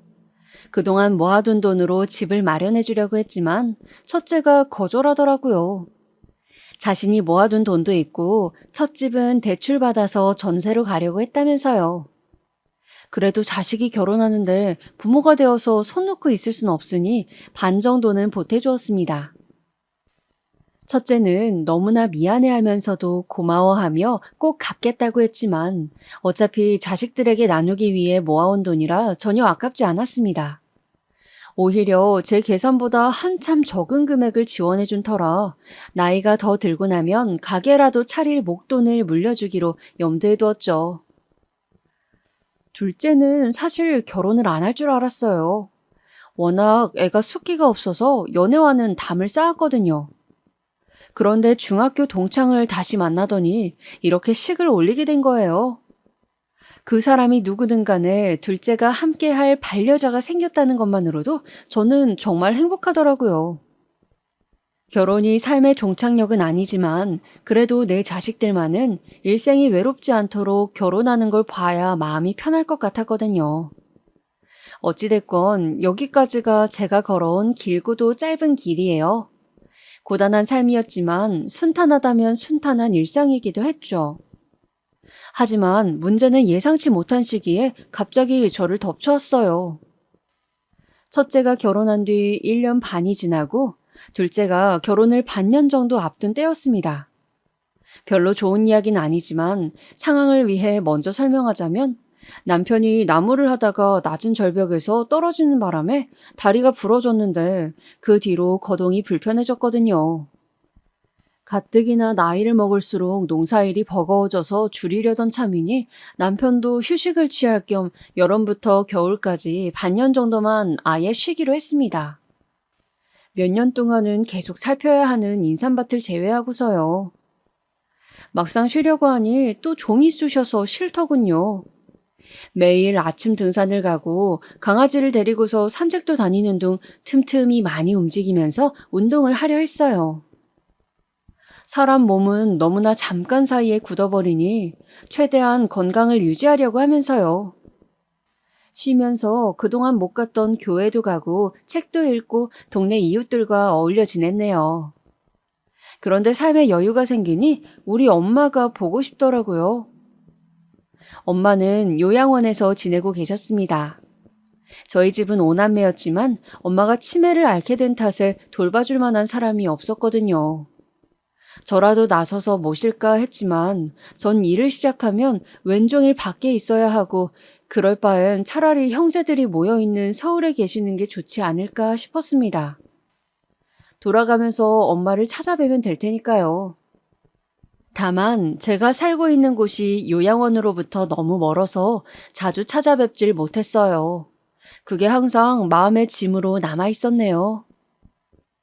항상 1년에 한 번 겨울에만 찾아뵈었는데 이렇게 쉬게 된 참에 한 달에 한 번씩은 찾아뵙기로 한 거예요. 남편이 함께 갈 수 없으니 그때부터 혼자 기차를 타고 서울을 오가며 엄마를 만나고 왔습니다. 그리운 엄마는 자주 못 만난 사이 많이 수척해져 있었고 이전보다 더 어린아이가 되어 있었어요. 제 얼굴도 잘 못 알아봤지만 다행히 이따금씩 정신이 들어 제 이름을 몇 번이나 부르곤 하셨네요. 희미한 목소리지만 그 한 글자 한 글자가 얼마나 감격스러웠던지. 저도 이젠 할머니가 되었지만 엄마 앞에선 여전히 사랑을 바라는 어린 딸이 되더라고요. 그렇지만 자식을 위해서 평생을 헌신하며 살아온 분인데 이렇게 혼자서 침대에 누워있는 모습을 보니 죄송스러운 마음이 더 컸네요. 그렇게 한 달에 한 번씩 의례적으로 찾아뵌 지도 3달이 지날 쯤이었습니다. 남편은 최대한 움직임을 삼가야 했기 때문에 집에만 머무르다 보니 자동적으로 제가 남은 일거리를 도맡게 되었죠. 어차피 여름에 심은 게 없어서 큰 일손이 필요한 건 없었지만 이전에 일거든 것들을 처리해야만 했어요. 가을이 되니 생각보다 거둘 게 많아서 몇 주간은 꽤나 바삐 움직여야 했습니다. 그런데 그 와중에 엄마 요양원에 갈 날짜가 다가온 겁니다. 바쁜 시기니 일정을 미루려고 했지만 이내 포기했습니다. 안 그래도 지난번에 다녀올 때 하늘이 뚫린 듯 비가 오던 터라 약속을 미뤘거든요. 그랬더니 요양원 쪽에서 급히 연락이 와서는 엄마가 울고불고 난리를 친다는 겁니다. 막내딸이 오늘 오기로 했는데 오지 않았다면서 찾아달라고 그런 거라고 하더라고요. 그 얘기를 듣는 순간 말문이 막히고 어찌나 죄스럽던지 전화를 끊고서 허겁지겁 둘째에게 데려다 달라고 부탁해 곧바로 서울로 향했습니다. 저에겐 수많은 일정 중 하나지만 그게 엄마에겐 얼마나 소중한 약속이었을지 생각을 못했던 거예요. 그날 요양원 도착하자마자 엄마를 꼭 껴안아줬던 기억이 선명하네요. 그래서 이번에도 약속을 변경하지 않고 다녀오기로 한 겁니다. 하지만 하필이면 그날 새벽부터 할 일이 많아서 오전 기차를 놓쳐버리게 되었어요. 할 수 없이 오후 기차를 타고서 서울로 향했습니다. 부끄럽지만 일을 하고 바로 출발한 터라 꼴이 말이 아니긴 했어요. 제대로 씻지도 못하고 옷만 대충 갈아입은 채요. 올라가는 기차 안에서 급한 대로 정돈하긴 했지만 평소 때와는 차이가 있었을 거예요. 올라가자마자 엄마를 만나고서 이런저런 이야기를 나누다 보니 어느새 늦은 저녁이 되었더라고요. 뒤늦게 집으로 올라가려니 오전에 무리해서인지 몸은 이미 녹초가 됐고 밤은 깊어져서 난감하더군요. 염치 없지만 어쩔 수 없이 첫째에게 연락을 하게 됐습니다.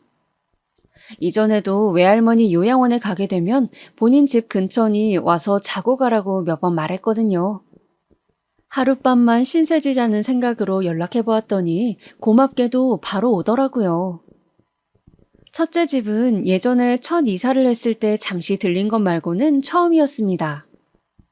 첫째 며느리와는 자주 보지 못했어도 때 되면 가끔씩 전화 통화를 하거나 문자를 주고받곤 했었거든요. 흔히 말하는 딸 같은 며느리와 친엄마 같은 시어머니 관계는 아니어도 속정이 있는 사이라고 생각했죠. 그래서 제가 하룻밤 묵는 걸 가볍게 생각했던 것 같네요. 이게 저의 실수라면 실수였던 것 같습니다. 첫째 집에 도착하고 나니 며느리가 반갑게 맞이하더라고요. 어머니, 지훈 씨한테 이야기 들었는데 너무 잘 오셨어요. 집을 깔끔히 못 치워서 죄송하지만 어머님 집이라 생각하고 푹 쉬다 가세요.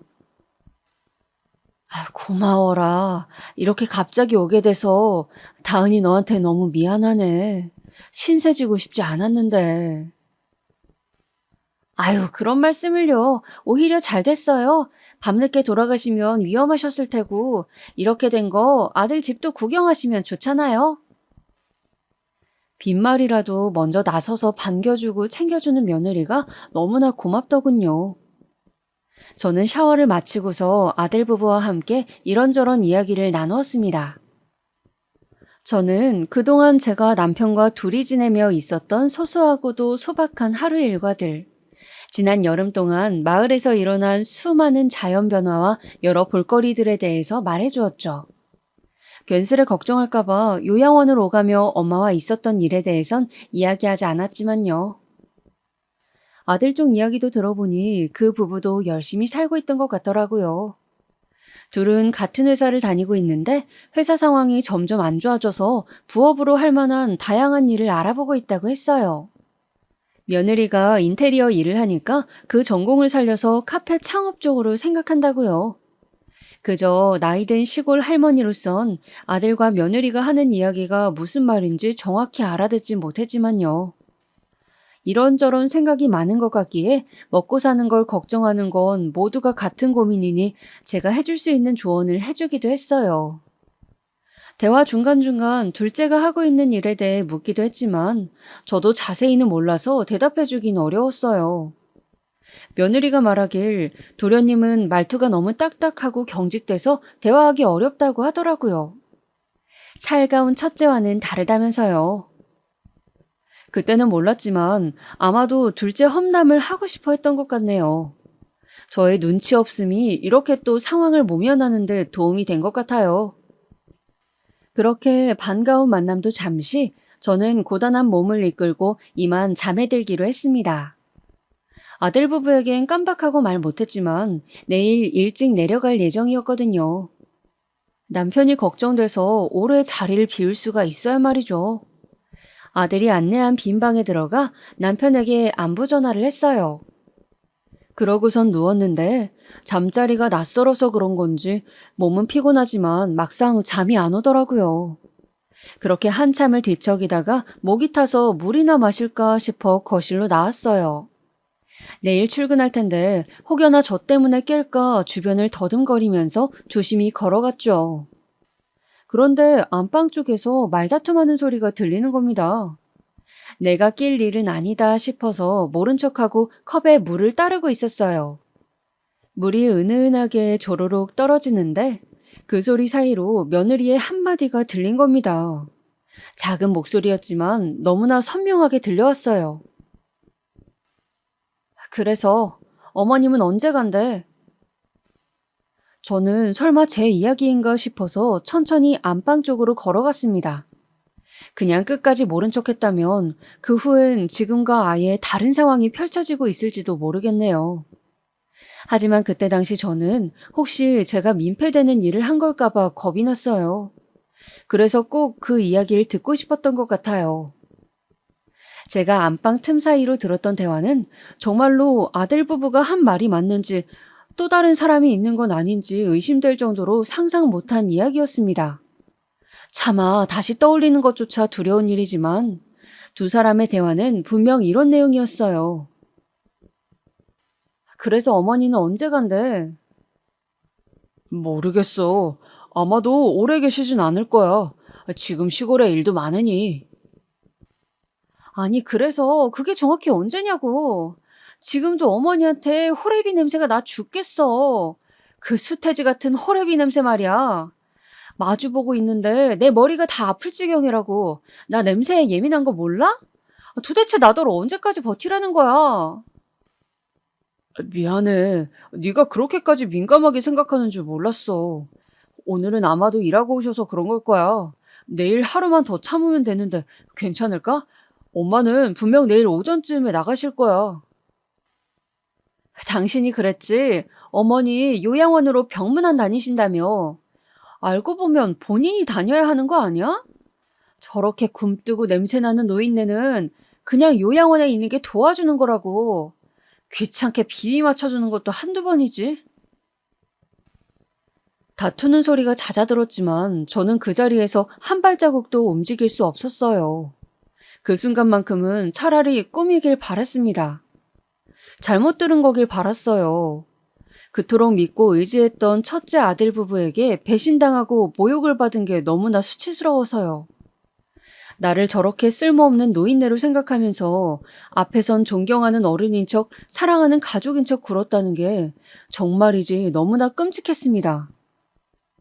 저는 숨죽인 채 다시 방으로 돌아갔습니다. 그 긴 밤 내내 소리가 새어나가지 않게 웅크리고선 눈물을 흘릴 수밖에 없었어요. 그동안 아들만을 바라보며 그 힘든 순간들을 견디고 버텨온 내 신세가 딱하고 안타까워서 울음이 멈춰지질 않더라고요. 내가 훈장으로 여기던 것들이 다 허사였다는 걸 알게 되니 모든 게 무의미해지는 것 같았죠. 그런 와중에 더욱 신경 쓰였던 건 며느리가 말했던 것처럼 엄마가 처음 요양원에 갔을 때도 자식들이 당신을 그렇게 생각해서 보낸 거라고 생각할까봐 겁이 나더군요. 혹시나 그렇게 오해했을까봐. 만약 그랬다면 이제 와서 그 오해를 풀 수 있을까 하는 생각들로 머리가 너무나 복잡했습니다. 아직도 그날의 절망을 생각하면 지금도 숨이 턱 막히는 기분이에요. 어떻게 흘러간 건지 모를 긴 밤이 지났어요. 거의 뜬 눈으로 지새운 저는 새벽부터 집으로 돌아갈 채비를 하고 있었습니다. 움직이는 소리를 듣고서 아들이 방을 찾아왔더군요. 뭐야, 엄마, 왜 이렇게 일찍 일어났어? 벌써 가려고? 저를 보며 평소처럼 말을 거는데 도저히 얼굴을 쳐다보지 못하겠더라고요. 울음이 터져 나오려는 걸 억지로 참고서 아무 말 없이 그렇게 집을 나섰습니다. 아들이 붙잡는 걸 뿌리치면서요. 엄마 왜 그래? 무슨 일 있어? 왜 아무 말도 없냐고. 알았어. 그럼 데려다 줄게. 밥만 먹고 가. 그렇게 저는 기차를 타고 집으로 향했습니다. 돌아가는 길에서도 주책 없게 연신 눈물이 나오는 걸 참느라 혼났네요. 집에 도착하자마자 저는 욕실에 들어가 제 몸을 닦기 시작했습니다. 살이 부르트도록 닦고 또 닦아도 그 냄새라는 게 지워지지 않는 것 같았어요. 그럼 그건 아마도 제 몸에 밴 삶의 냄새가 아니었을까요? 그게 싫었다는 건 그냥 나라는 인간 자체를 증오했던 거란 걸 깨달은 거예요. 그렇게 욕실에서 하염없이 몸을 닦아내는 동안 남편이 다가와 무슨 일 있냐고 물었지만 아무 말도 할 수 없었고요. 그 뒤로 제 상태를 걱정한 남편이 이따금씩 첫째 아들과 통화하는 소리가 들렸지만 그래도 방 안에 틀어박힌 저는 여전히 자리에서 일어날 수가 없었습니다. 그렇게 하루 이틀이 지나고 나서야 배가 고프고 그만 일어나고 싶다는 생각이 들더라고요. 남편의 도움으로 몸을 일으킨 저는 전과 같은 기력을 되찾기 위해 조금씩 움직이는 노력을 했어요. 그러자 며칠간 아무것도 말하지 않고 옆을 지켰던 남편이 조심스럽게 묻더라고요. 서울 가서 무슨 일이 있었느냐고요. 더 이상 비밀로 할 수 없을 것 같아서 솔직하게 전부 이야기했습니다. 제가 말하고 듣고 느낀 전부를요. 묵묵히 듣고 있던 남편은 이야기가 끝나자마자 참았던 눈물을 흘리더라고요. 그리고선 제가 혼자 감당했어야 할 그 고통들에 대해서 안쓰러워하며 자식을 잘못 키웠다고 모두 자기 죄라고 말했어요. 죄라는 말이 너무나 마음 아파서 저는 남편을 안았고 우리 부부는 서로를 부둥켜 안고서 소리죽여 울었습니다. 우리는 그저 한평생 우리 자리에서 최선을 다해 일해온 것 뿐인데 대체 무슨 죄를 지었기에 이런 고통을 받아야 하는 걸까요? 억울하고 분해서 참을 수가 없었습니다. 그 뒤로 저와 남편은 깊은 우울함을 느낀 탓에 집 안에서만 머무르며 조용히 생활했습니다. 저희 집에서 가까이 살던 둘째가 이런 변화를 자각하고선 때마다 찾아오기 시작했죠. 우리가 걱정돼서 온 거였지만 좀처럼 입을 열지 않으니 답답해하는 것 같았어요. 그렇지만 곁에서 잠자코 기다리며 우리를 열심히 보필해 주었네요. 그때 정말로 둘째에게 큰 고마움을 느끼고 있었어요. 평생 느껴보지 못한 고난의 순간이 우리 부부에게 한꺼번에 찾아와 낙담하고 있었을 때 기꺼이 우리의 손발이 되어준 둘째가 있었기에 조금씩 힘을 낼 수 있었던 것 같아요. 절망 속에서 발견한 희망처럼 말이에요. 그로부터 2주 후 저의 생일이 다가왔습니다. 생일을 챙길 기력이 없어서 이번엔 따로 모이지 않고 개별로 알아서 잘 보내라고 일렀네요. 그런데 눈치 없고 말기 어두운 사람이 제가 걱정됐던 건지 아니면 둘째에게서 다른 소식을 들은 건지 모르겠지만 첫째 부부가 집까지 찾아왔습니다. 양손에 과일과 떡을 잔뜩 사들고서 놨더라고요. 여느 때처럼 반갑게 웃으며 저에게 달려오는데 저도 모르게 뒷걸음질 치고 말았어요. 그 순간 모든 게 정막으로 바뀌었습니다. 저의 반응을 보고서 놀라 멈춘 거지만요. 이에 며느리는 다분히 놀란 듯 보였습니다. 왜 그러세요, 어머니? 무슨 일 있으신 거예요? 아니다. 잠시 놀라서 그래. 다은이 너도 먼 곳까지 오는데 고생 많았을 텐데 어서 들어와라. 그렇게 예기치 못하게 저의 생일 축하상이 준비되었습니다. 아직은 첫째네 부부를 제대로 마주할 용기가 없었지만 너무 순식간에 진행된 일이라 어쩔 수 없었죠. 둘째까지 오고서야 가족들 전부가 모였고 오랜만에 만난 어색함을 지우기 위해서 아이들은 분위기를 띄우기 위해 노력했습니다. 저도 있는 힘 없는 힘을 짜내서 애써 웃어 보였고요. 그때까지 남편은 첫째 아들 쪽을 아예 쳐다도 보지 않았죠.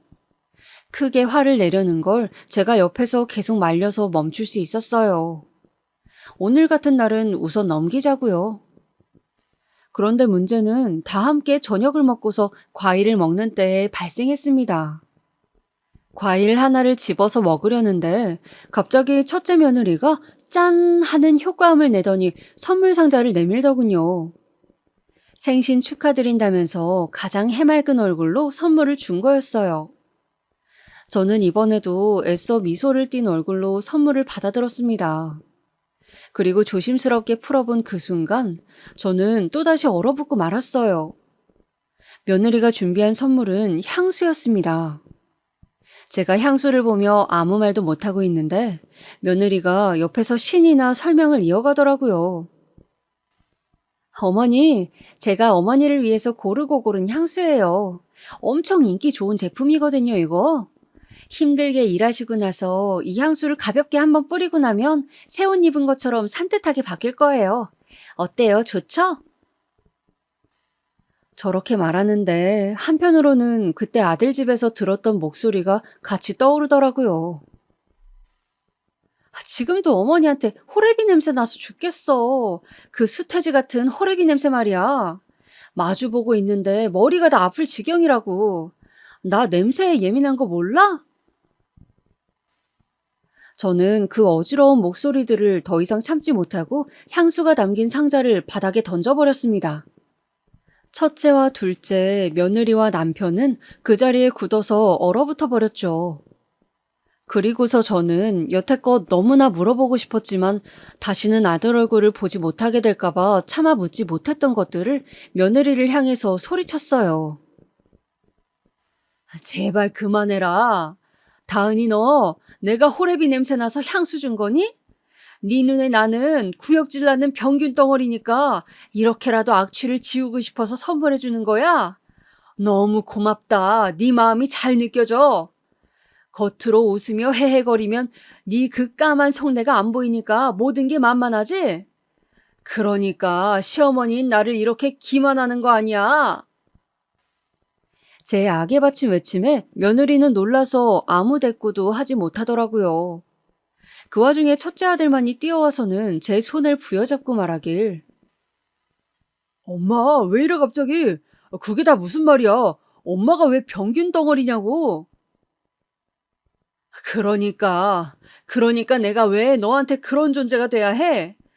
지훈아, 너희를 위해 평생을 살았는데 엄마한테 돌아온 게 고작 그런 취급이야? 네가 어떻게 나한테 그래? 엄마 다 들었어. 너희 집에 간 날 밤에 너랑 다은이가 이야기하는 거 다 들었다고. 다 들었다고? 정말? 그때 이야기 다 들은 거야, 엄마? 이런 생일상이 무슨 소용이고 생일 선물이 무슨 소용이니?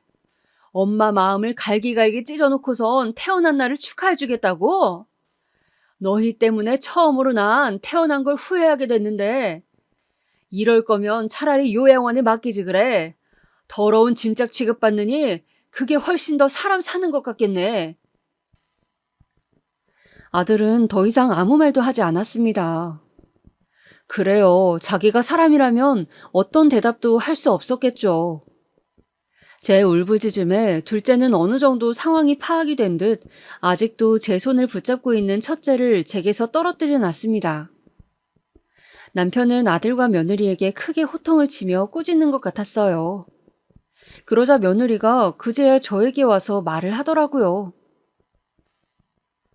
죄송해요. 어머니 들으라고 한 이야기는 아닌데 들으셨다니 우선 사과는 드릴게요. 그런데 솔직히 어머니도 너무한 거 아니에요? 그날도 저희 상황 어려운 거 말했는데 끝까지 도와주시겠다는 말씀 한 번도 없었잖아요. 하다못해 가게 여는데 필요한 거 없냐고 묻지도 않고 열심히 하면 때가 온다니 이딴 영양가 없는 말만 하셨잖아요. 저도 알아요. 어머니 지금 경제적으로 우리 도와주고도 남을 만큼 모아두신 거요. 그럼 대놓고 돈을 달라 했으면 그게 더 나았을까요? 그럼 그거대로 싫으셨겠죠? 제가 그동안 시댁에 못한 게 뭐가 있는데요. 저 원래 그런 성격 아니에요. 살갑고 밝고 엉겨붙는 그런 성격 아니라고요. 그렇게 노력했는데 어머니는 우리를 위해서 해주신 게 대체 뭐가 있냐고요. 이 광경을 바로 옆에서 지켜보던 첫째는 저와 며느리 사이에 서서 싸움을 말리지도 멈추지도 못한 채 안절부절 못하고 있었어요. 그 모습을 보며 아, 저래서 그동안 붙잡혀 살았구나 싶더라고요. 그게 너무나 한심해서 도저히 아들을 쳐다볼 수가 없었네요. 결국 돈 때문에 나한테 애쓴 거라는 거지? 그 몇 푼 얻고 싶어서 네 자신도 속이고 여태껏 거짓으로 우리 가족을 대했다는 거 맞지? 어머니가 시골에만 계셔서 세상 물정을 잘 모르시나 본데 사람은 누구나 목적이 있으니까 행동하고 태도를 취하는 거예요. 그러니까 처음부터 그냥 너그럽게 도와주셨으면 이런 사단 안 났을 텐데 돈을 쥐고서 줄 듯 말 듯 행동하니 안 넘. 그 말이 끝나자마자 남편이 아들의 뺨을 아주 세게 연달아 3번 때렸습니다. 그 커다란 소리에 놀라서 우리 사이에 일순간 또다시 적막이 찾아왔죠. 아버님, 지금 뭐 하시는 거예요? 이 사람 뺨을 때린 거예요? 네가 맞지 않았다고 해서 서운해할 필요 없다. 너는 남의 집 딸이니 우리 집 자식을 때린 거지. 이유는 3가지다. 지 애미가 며느리랍시고 들어온 애한테 욕을 듣고 있는데도 멍청하게 서서 말리지도 못했으니 때린 거고, 엄마의 피눈물을 흘리게 했으니 때린 거고, 이제 앞으로는 이딴 나약하고 우유부단한 자식 봐줄 일이 다신 없을 테니 마지막으로 때린 거다. 이제 정말로 끝이니 이만 나가라. 남편의 말에 아들은 울음을 터뜨리면서 그제야 잘못했다고 말하더라고요. 그러자 며느리가 일어나서 아들을 억지로 일으켜 세워서 나가버렸습니다. 아들은 멍청하게 또다시 질질 끌려가더라고요. 아무래도 거부할 수 없는 무언가가 있는 것처럼 아들은 며느리를 따랐습니다. 둘 사이에 어떤 이야기가 오가고 어떤 위로와 명령을 주고받았는진 몰라요. 다만 두 사람은 그렇게 건너올 수 없는 강을 떠났고 가족으로서 끝을 맞이한 겁니다. 물론 피가 섞인 아들과 그렇게 말처럼 쉽게 절연을 할 수는 없겠지만 이번 일로 인해서 저는 마음의 문을 닫아버리고 말았거든요. 늘 순종적이고 순진했던 첫째는 이제 정말로 아내를 선택을 한 거겠죠. 그동안 무슨 일이 있었던 거예요? 힘드시겠지만 저한테도 말씀해 주세요, 엄마 아빠. 둘째가 그제서야 무슨 일이 있었는지 진위를 물었어요. 저는 첫째의 집에서 겪었던 일을 전부 말해주었고 그동안 남편과 어떤 마음으로 지내왔는지 말해주었습니다. 그러자 둘째는 아무 이야기 없이 저를 꼭 안아주었어요. 고생했다, 미안하다 이런 말 하나 없이요. 그런데 어쩐지 그게 더 위안이 되는 기분이었습니다. 말로 상처받은 마음에 따스한 포옹으로 위로를 건네는 느낌이어서요. 첫째와 며느리가 바라던 게 결국 저와 남편이 모아온 돈이었다는 걸 깨달은 저는 허탈함을 감출 수 없었습니다. 제가 첫째에게 결혼 자금을 보내면서 했던 말이 있었어요.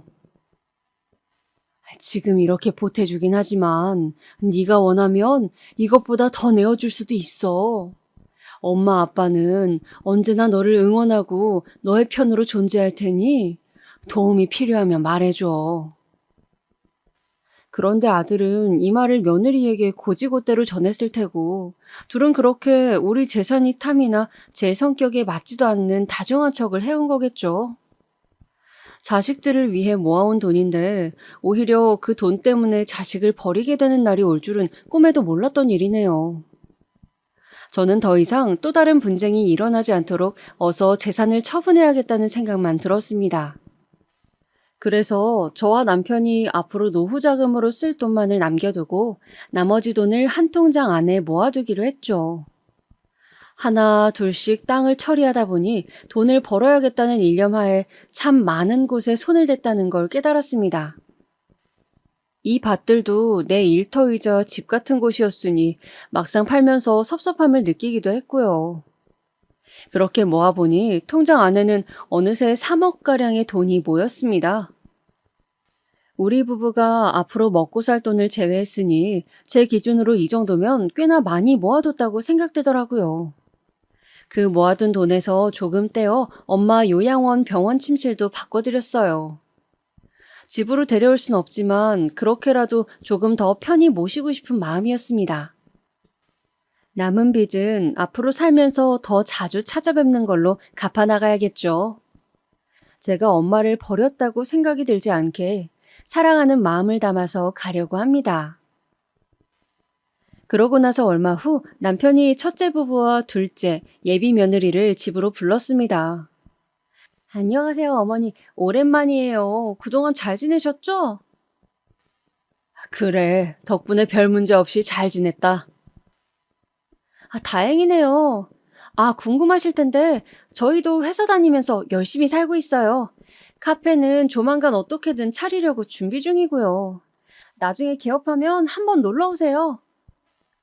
첫째 며느리를 다시금 마주하는 건 구역질이 날 만큼 어려운 일이었지만 다행히 대화가 길지는 않은 터라 참을 수 있었어요. 그 다음 둘째네까지 모였을 때 남편은 어렵사리 입을 열었습니다. 자, 그간 우리 가족의 불화가 어디서부터 시작됐냐고 하면 나와 너희 엄마는 바로 이 재산 때문이라고 생각했다. 우리를 구해줄 이 돈이 오히려 우리를 해하고 멀어지게 할 줄은 꿈에도 몰랐어. 우린 그냥 잘 먹고 잘 살고 싶었던 것뿐인데 말이지. 그래서 너희 엄마와 상의한 끝에 마지막 결정을 하기로 했다. 재산을 전부 처분하고 자식들에게 양도하는 일이지. 그리고 우리는 둘째에게 모든 재산을 넘기기로 했다. 자, 통장 가져가라. 이 말을 들은 첫째가 벌떡 일어나 통장을 빼앗아서 금액을 확인하더라고요. 뭐? 3억? 3억을 모았다고요? 그래서 지금 이 거금을 지석이한테만 다 주겠다는 거예요? 말도 안 돼. 이건 아니잖아요. 나도 엄마 아빠 아들인데 이제 와서 연을 아예 끊기라도 하겠다는 거냐고요. 맞았어. 연을 끊겠다는 이야기야. 네가 그토록 바랐던 돈인 거 알아. 그럼 경솔하게 굴지 말았어야지. 부모를 욕보이고서 재산을 물려받을 수 있을 거라 생각했니? 얼굴에 침을 뱉는 자식한테 돈을 내어줄 만큼 우리 그렇게 무지한 사람들 아니야.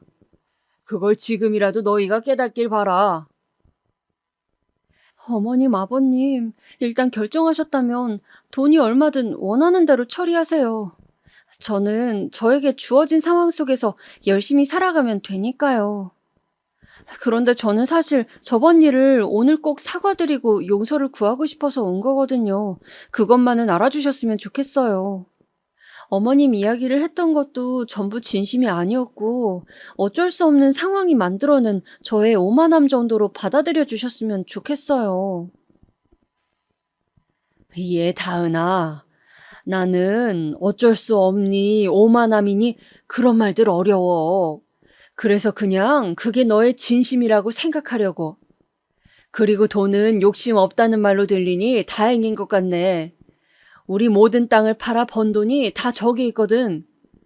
지석이 결혼 자금으로 알뜰히 잘 쓸 수 있도록 옆에서 응원만 해줘. 이 말을 듣자마자 며느리 얼굴이 울긋불긋해지더니 또다시 첫째를 데리고 나가려 하더라고요. 그런데 이번엔 첫째가 나가지 않고 버티는 겁니다. 글쎄, 전과는 정반대의 상황이었네요. 나가려면 당신 혼자 나가. 난 여기 있을게. 이렇게는 못 나간다고. 당황한 며느리가 첫째를 억지로 끌고 나가려 했지만 첫째는 이 예상 못한 상황에 흥분한 건지 꼼짝도 하지 않은 채 남편에게 따지고 있었죠. 저는 부엌에 가서 물을 떠와 첫째 얼굴에 부어버렸습니다. 아무리 돈에 눈이 멀어도 그렇지 이제는 한 명만 남은 네 편까지 외면할 거냐고요. 첫째는 그제야 정신을 차렸는지 아무 말 없이 젖은 얼굴만 닦다가 이내 빠져나갔습니다. 둘째와 예비 며느리만이 그 아수라장이 된 자리를 조용히 정리했고요. 한바탕 난리가 지나고 나자 거짓말처럼 평화가 찾아온 듯 했어요. 저와 남편은 매일 손을 잡고 뒷산을 걷는 운동을 하기 시작했습니다. 그러다 보니 남편의 거동도 조금씩 편해지기 시작하더라고요. 그 시간 동안 대화할 기회도 늘어나면서 남은 노년을 즐기기 위해 각자의 꿈에 대해서 몇 날 며칠 이야기하기도 했어요. 최근에는 함께 집에서 골프를 배우기로 했는데 과연 그게 될런지는 모르겠네요. 둘째는 무사히 결혼을 했습니다. 너무 멋진 신랑과 너무나 아름다운 신부였죠. 누구보다 기쁜 마음으로 축하해 주었는데 두 사람은 왠지 저와 남편처럼 평생 서로 아껴주며 살아갈 것이란 예감이 들어요. 이번 예감은 저번과 다르게 분명합니다. 그런데 혼자서 모든 재산을 물려받아서 그런지 둘째가 자꾸 남편과 저를 모시고 살겠다고 하더라고요. 고맙지만 저희는 한사코 거절했습니다. 괜히 한 지붕 아래 둘째네 눈치를 사서 볼 거 있나요? 나이가 들었다 해도 꼭 자식에게 기대어 살라는 법은 없으니까요. 한 차례 위기를 겪고 난 우리 부부는 이제야말로 일상의 행복을 온전히 받아들일 준비가 되어 있다고 생각해요. 그리고 첫째는 이혼을 했다고 들었어요. 카페를 창업하는데 자금이 부족하니 의견 충돌이 일어나고 결국 크게 싸운 후에 이혼했다고요. 우리와 그런 일이 있고 나서부터 싸움이 잦았다고 하니 둘의 의견도 100% 맞는 건 아니더라고요. 그 두 사람이 헤어지고 나면 첫째 혼자서 단 한 번은 우리를 찾아오지 않을까 싶었는데 아직까진 오지 않았네요. 하지만 멀지 않은 시간 내에 오게 될 거라고 믿어요. 저도 아들을 다시 아들로 받아들이기까지 마음의 문을 여는 건 너무나 오랜 시간이 걸리겠지만 그럼에도 아들이 먼저 손을 내민다면 엄마로서 잡아줘야 할 것 같습니다. 나에게 실망과 상처를 안긴 자식이지만 나를 버리지 않았다면 치유의 희망은 언제나 존재하니까요. 저의 사연 재미있게 들으셨나요? 이 짧은 시간 동안 정신을 못 차릴 만큼 정말 많은 일이 있었는데요. 남은 시간을 온화하고 평화롭게 보내라는 의미로 머리 아픈 채찍을 맞은 거라 생각하려고요. 앞으로는 아내나 엄마로서보다는 온전한 저의 삶을 살기 위해 또다시 남은 날들을 열심히 살아내고 싶어요. 긴 글 읽어주셔서 감사합니다. 여러분의 삶도 그 어느 때보다 평화로운 날들이길 바라며